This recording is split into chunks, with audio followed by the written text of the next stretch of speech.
मस्तपैकी असा गाजराचा हलवा। गाजरं कट करून घेतलेले आहेत, तूप टाकलेला आहे कुकरमध्ये। तुपामध्ये ही गाजरं अशी फ्राय करून घ्यायचे। फ्राय केल्यानंतर मध्ये टाकायचा गूळ टाकल्यानंतर पूर्ण ड्रायफ्रूट टाकायचे। ड्रायफ्रूट टाकल्यानंतर टाकायचं आहे आपल्याला तूप।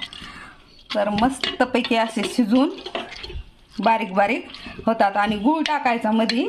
तुम्हाला साखर आवडत असेल तर साखर टाकू शकता, पण मी गूळ टाकलेला आहे। तर मस्तपैकी असा गुळामध्ये ही गाजरं शिजलेली आहेत। आणि ही जगातला सर्वात सोपा म्हणजे सोपा आपलं गाजराचा हलवा आहे, कोणीही करू शकतं। तर मस्तपैकी असा गाजराचा हलवा। तर व्हिडिओ कसा वाटला, तुम्हाला आवडला का? जर आवडला असेल तर लाईक शेअर आणि कमेंट करा, सबस्क्राईब करा। धन्यवाद, बाय बाय, टेक केअर।